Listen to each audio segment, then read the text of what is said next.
साथियों, prostate cancer को लेकर लोगों में जागरूकता की कमी देखी जा रही है और हाल ही में प्रोस्टेट कैंसर को लेकर एक रिपोर्ट ने पूरी दुनिया के देशों में चिंता बढ़ा दी है। आज हम चर्चा करेंगे प्रोस्टेट कैंसर के चिंताजनक कुछ रिपोर्टों पर। मेडिकल जर्नल लैंसेट की ताज़ा रिपोर्ट के मुताबिक दुनिया भर में प्रोस्टेट कैंसर के मामलों में बढ़ोतरी होगी। लैंसेट ने एक रिपोर्ट में बताया है कि प्रोस्टेट कैंसर के नए मामले साल 2020 में 14 लाख थे, जो साल 2040 में बढ़कर 29 लाख हो जाएंगे। इसमें यह भी कहा गया है कि 112 देशों में पुरुषों में होने वाला ये एक आम कैंसर है और कुल कैंसर के मामलों में 15% मामले प्रोस्टेट कैंसर के होते हैं। साल 2020 में दुनिया भर में 3,75,000 पुरुषों की मौत प्रोस्टेट कैंसर से हुई थी। इसमें आकलन लगाया जा रहा है कि 2040 तक इन मौतों में 85% की वृद्धि होगी।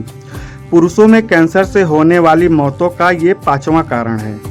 भारत की बात की जाए तो कैंसर के कुल मामलों में प्रोस्टेट कैंसर 3% है और प्रतिवर्ष 33,000 से लेकर 42,000 कैंसर के नए मामले सामने आते हैं।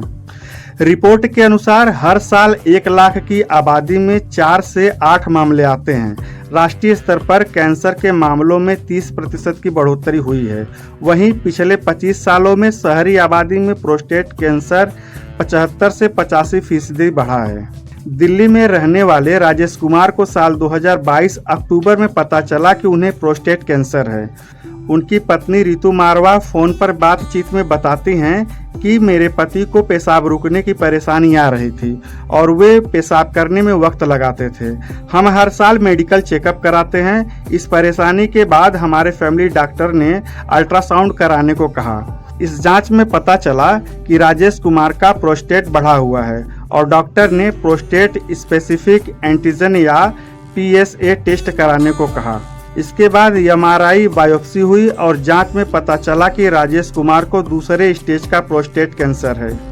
अब जानते हैं ये प्रोस्टेट होता क्या है।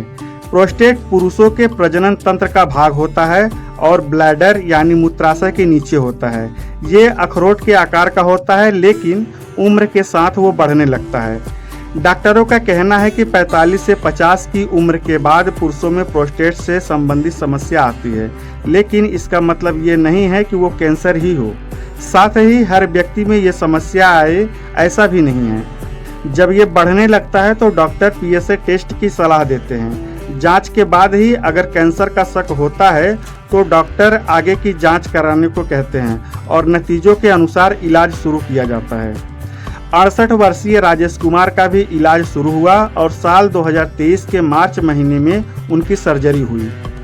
अब जानते हैं प्रोस्टेट कैंसर कैसे बढ़ता है।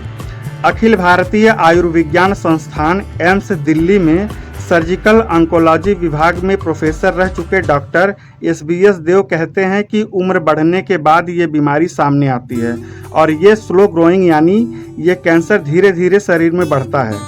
इसके अलावा थायराइड कैंसर और कुछ प्रकार के ब्रेस्ट कैंसर होते हैं जो शरीर में धीरे धीरे बढ़ते हैं। वो कहते हैं कि ये मामले भारत में पहले कम सामने आते थे क्योंकि इसकी औसतन उम्र 60 वर्ष तक होती थी, लेकिन अब ये बढ़ी है। डॉक्टर विक्रम बरुआ कौशिक आर्टेमिस अस्पताल में चीफ ऑफ यूरोलॉजी हैं। वो कहते हैं लोगों की औसत उम्र बढ़ने के बाद प्रोस्टेट कैंसर के मामले भी सामने आने लगे, लेकिन जितना आंकड़ा मिलता है मामले उससे अधिक हो सकते हैं। डॉक्टर SBS देव कहते हैं कि भारत में कैंसर रजिस्ट्री के अनुसार पिछले 1 दशक में प्रोस्टेट कैंसर के मामले बढ़े हैं, लेकिन पश्चिमी देशों की तुलना में 2-3 गुना कम है। उनका कहना है कि कैंसर का ये डेटा कैंसर रजिस्ट्री से आता है और हर अस्पताल में इसे नहीं लिया जाता। ऐसे में प्रोस्टेट कैंसर का केस मौजूदा मामलों में से कहीं ज़्यादा हो सकते हैं। वो बताते हैं कि प्रोस्टेट कैंसर के मामले इसलिए भी कम आते हैं क्योंकि स्क्रीनिंग प्रोग्राम नहीं है, इसलिए पता ही नहीं चल पाता, लेकिन पश्चिमी देशों में इसकी स्क्रीनिंग ज़्यादा होती है। हालांकि इससे कितनी मौत हुई है इसका आकलन करना चुनौतीपूर्ण है क्योंकि इससे होने वाली मौत की रिपोर्ट कम होती है। डॉक्टर प्रदीप बंसल का कहना है कि जैसे जैसे पुरुषों की उम्र बढ़ती है प्रोस्टेट कैंसर के मामले सामने आते हैं। इसका कारण जेनेटिक भी होता है। वहीं वीगन या शाकाहारी के मुकाबले मांसाहारी लोगों में इसका कैंसर होने की आशंका ज़्यादा हो सकती है। फोर्टिज अस्पताल में urology, robotics and renal transplant विभाग में डायरेक्टर डॉक्टर प्रदीप बंसल ये जोर देकर समझाते हैं कि इसका मतलब ये नहीं है कि वीगन या शाकाहारी को ये नहीं होगा, क्योंकि एक धूम्रपान करने वाले व्यक्ति को दिल की बीमारी होने का खतरा अधिक होता है, वहीं जो नहीं पीता उसे भी दिल की बीमारी हो सकती है।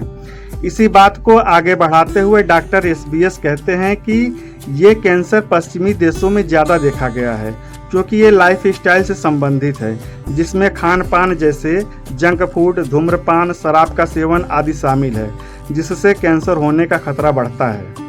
लैंसेट की रिपोर्ट में कहा गया है कि प्रोस्टेट कैंसर देरी से पता चलता है और दुनिया भर में ये देखा गया है कि कम या मध्य आय वाले देशों में देरी से जांच होना भी एक कारण है इसका। आइए अब समझते हैं कि इस बीमारी के लक्षण क्या होते हैं। अगर किसी के परिवार में कैंसर के मामलों का इतिहास हो तो वहाँ डॉक्टर जांच कराने की सलाह देते हैं। डॉक्टरों का कहना है कि प्रोस्टेट कैंसर के कोई लक्षण नहीं होते हैं। डॉक्टरों के अनुसार पीएसए लेवल व्यक्ति की उम्र पर भी निर्भर करता है। अमेरिका सरकार की आधिकारिक वेबसाइट नेशनल कैंसर इंस्टीट्यूट के अनुसार पीएसए लेवल सामान्य या असामान्य नहीं होता है। पहले 4.0 ml या इससे नीचे सामान्य माना जाता था, लेकिन देखा गया है कि जिन लोगों में इसका लेवल इससे भी कम था उनमें भी प्रोस्टेट कैंसर सामने आया है, और जिनको इससे अधिक यानी 10 ml तक था उनमें भी ये नहीं देखा गया। डॉक्टरों के अनुसार पीएसए लेवल व्यक्ति की उम्र पर भी निर्भर करता है। अमेरिका सरकार की आधिकारिक वेबसाइट नेशनल कैंसर इंस्टीट्यूट के अनुसार पीएसए लेवल सामान्य या असामान्य नहीं होता है। पहले 4.0 ml या इससे नीचे सामान्य माना जाता था, लेकिन देखा गया है कि जिन लोगों में इसका लेवल इससे भी कम था उनमें प्रोस्टेट कैंसर सामने आया है, और जिनका इससे भी अधिक यानी 10 ml तक था उसमें ये नहीं देखा गया है। डॉक्टरों के अनुसार शुरुआत में इसके लक्षण दिखाई नहीं देते, लेकिन अगर ऐसी दिक्कतें सामने आती हैं जैसे बार बार पेशाब लगना, रात में स्लो फ्लो होना, पेशाब का निकलना, पेशाब में खून निकलना, अगर ऐसी परेशानियां लोगों में सामने आती हैं तो इसके बाद पीएसए टेस्ट कराया जाता है। अगर कैंसर का पता चलता है और वो फेल हो चुका है तो कैंसर हड्डियों में चला जाता है। इसके बाद ये दिक्कतें आ सकती हैं। अगर ऐसी परेशानियां लोगों में सामने आती हैं तो इसके बाद पीएसए टेस्ट कराया जाता है। अगर कैंसर का पता चलता है और वो फैल चुका हो तो कैंसर हड्डियों में चला जाता है। इसके बाद दिक्कतें बदल जाती हैं, जैसे कमर में दर्द, हड्डी का टूटना, हड्डियों में दर्द होना आदि परेशानियां पेश आने लगती हैं। इस बारे में डॉक्टर बंसल कहते हैं कि 60 से 75 के उम्र में कैंसर का पता चलता है, और अगर वो प्रोस्टेट तक ही सीमित हो तो हम रोबोटिक सर्जरी का सलाह देते हैं। इससे 10-15 साल तक जीवन चल जाता है, लेकिन अगर वो हड्डियों में फैल जाता है तो मुश्किल होती है और इसका इलाज भी अलग होता है। डॉक्टरों का कहना है कि प्रोस्टेट कैंसर के बारे में ब्लड टेस्ट से पता चल जाता है, और ये सुविधा ज़्यादातर लैब में उपलब्ध होती है। जांच में अगर प्रोस्टेट बढ़ा हुआ हो तो इमेजिंग अल्ट्रासाउंड और एमआरआई भी होती है। डॉक्टर एसबीएस बताते हैं कि शुरुआती स्टेज में मरीज की रोबोटिक सर्जरी होती है और उस भाग को निकाल दिया जाता है, लेकिन स्टेज बढ़ी हुई हो तो हार्मोन थेरेपी दी जाती है और फिर मरीज की स्थिति देखकर इलाज किया जाता है। वो कहते हैं कि प्रोस्टेट कैंसर का मरीज 5 से 15 साल तक जीवन जी सकता है, क्योंकि ये एक ऐसा कैंसर है जिसका इलाज हो सकता है। राजेश कुमार की सर्जरी हो चुकी है और वो सामान्य जीवन जी रहे हैं। अब जानते हैं कि क्या ये जेनेटिक बीमारी है। डॉक्टरों का कहना है कि कैंसर एक ऐसी बीमारी है जो जेनेटिक भी होती है, यानी अगर आपके परिवार में किसी को कैंसर है तो आशंका बनी रहती है कि सदस्यों को कैंसर हो सकता है। ऐसे में डॉक्टर ये सलाह देते हैं कि अगर किसी परिवार में प्रोस्टेट कैंसर या कोई अन्य कैंसर है तो जांच करा लेनी चाहिए। अगर परिवार में किसी को प्रोस्टेट कैंसर रहा है तो परिवार के पुरुष सदस्यों को 45 वर्ष के बाद हर 2 साल में पीएसए की जांच करवा लेनी चाहिए। वहीं महिलाओं को ब्रेस्ट कैंसर की जांच करवा लेनी चाहिए। अब जानते हैं प्रोस्टेट कैंसर का हाल विदेशों में क्या है।